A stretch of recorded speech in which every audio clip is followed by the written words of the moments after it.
This presentation will examine the anatomy visible in the transverse plane of a computed axial tomographical image of the thorax. Transverse CT images are always observed from this orientation, as if we are sitting at the patient's feet. Therefore, this is right and this is left. This CT is of a 25-year-old male and contrast medium was injected prior to acquisition. Typically, contrast medium is an iodine-rich solution injected into the patient via an antecubital vein, which allows us to better visualize vessels. In this case, the medium was allowed to travel to the right heart, to the pulmonary circulation, the left heart, and then to the arterial system before the scan was taken. This allows us to see the arteries, so we say this scan was taken in the arterial phase. We will read this CT starting from inferior and moving superiorly. The inferior limit of our thoracic cavity is the inferior thoracic aperture. Posteriorly, this is at the level of the T12 vertebrae, here. It is articulating with the head of the 12th rib, here, at the costovertebral joint. At this level, we can also see the liver, the spleen, and the pancreas.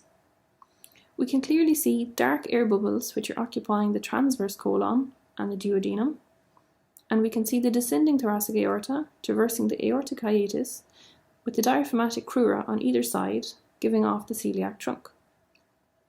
Posterior to the liver, we can also see the inferior vena cava, in this case receiving the inferior phrenic vein. The dark areas, which we can see here, are the costodiaphragmatic recesses, which are containing pleural fluid. As we move superiorly, we can start to see the pyloric sphincter. This is marking the junction of the duodenum with the stomach.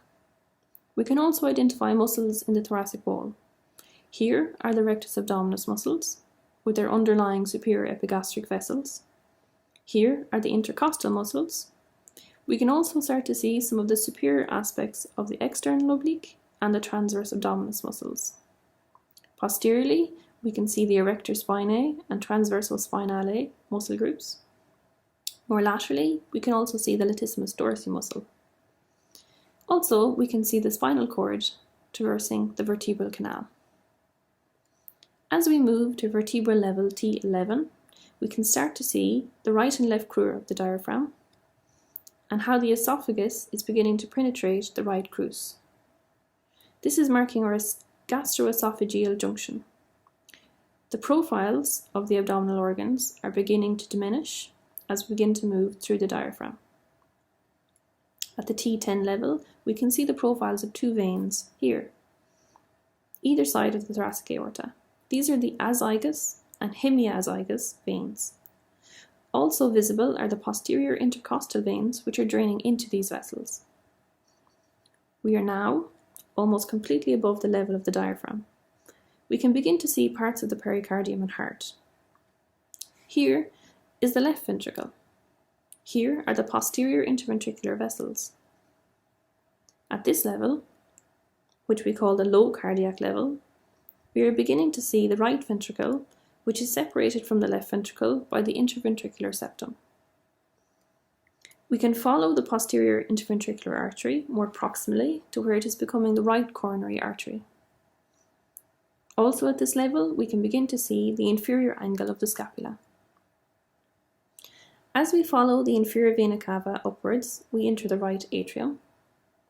Note also at this level, which is approximately T8 vertebral level, we can see where the hemiazygous vein is draining into the azygous vein on the right here.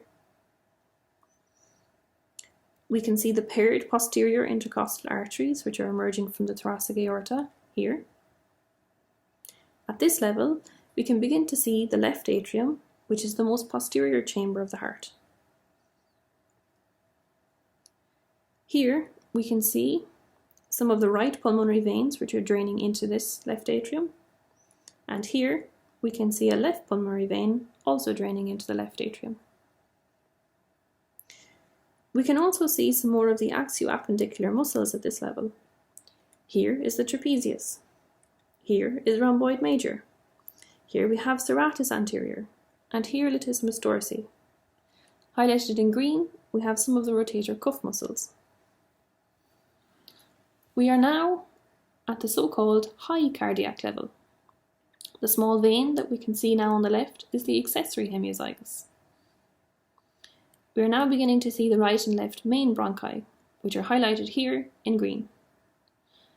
The left ventricle has narrowed to form the aorta, and branching from it here, we can see the right coronary artery.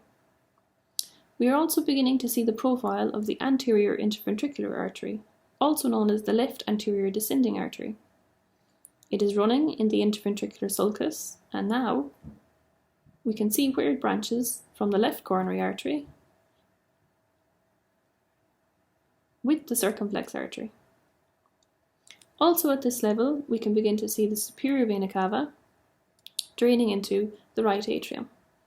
We can see the uppermost part of the left atrium, which forms the auricle, and we can see the inferior part of the pulmonary trunk. This is in continuity with the right pulmonary artery here. Here, we can see the junction of the left coronary artery with the ascending aorta. Now at this level, which we call the main pulmonary artery level, we can see the left pulmonary artery. We can also see the left and right main bronchi, which are highlighted in green. These are coming closer to the midline and will unite at the carina to form the trachea, which is approximately at T4 to T5 vertebral level. This is what we call the level of the aortopulmonary window. This aortopulmonary window is a small space inferior to the aortic arch and superior to the pulmonary artery, which contains the left recurrent laryngeal nerve. This is also approximately at the level of the angle of Louis, or sternal angle. This level is significant as it marks the limits of the aortic arch. And this is why, as we move superiorly, we can see the two profiles of the aorta joining to form a single profile at the aortic arch level. Also at this level, we can see the azygous vein joining the superior vena cava here. As we move upwards, we can see the vessels emanating from the arch of the aorta and also from the superior vena cava. Here we can see the formation of the superior vena cava from the right and left brachiocephalic veins.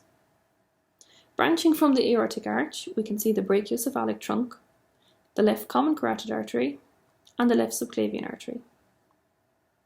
When we see the brachiocephalic veins as two distinct profiles here, we call this level the 5-vessel level. Moving more superiorly, we can see the brachiocephalic trunk branching into the right common carotid and the right subclavian arteries. Also at this level, we can see the clavicle, which is articulating here with the manubrium of the sternum at the sternoclavicular joint.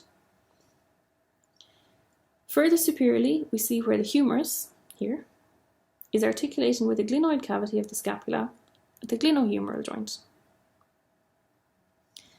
We see the right brachiocephalic vein being formed by the right internal jugular vein and the right subclavian vein here. Also, we can see these vessels on the left, here and here. Also visible at this level is the coracoid process of the scapula. We can also see the associated pectoralis minor muscle, and external to that, the pectoralis major muscle. As we proceed upwards, we can see the acromial end of the clavicle articulating with the acromion of the scapula here at the acromioclavicular joint. Also at this level, we can see the sternocleidomastoid muscles and the deeper strap muscles of the neck. We can also see the thyroid gland, which is anterior to the trachea, in purple. We have now reached just above the level of the superior thoracic aperture, also known as the thoracic inlet, sometimes known clinically as the thoracic outlet. This is bounded by the T1 vertebrae, the first pair of ribs and their costal cartilages, and the manubrium of the sternum. A run-through of the same CT scan which we have examined will follow this presentation. You can use this to test yourself. Thank you for listening.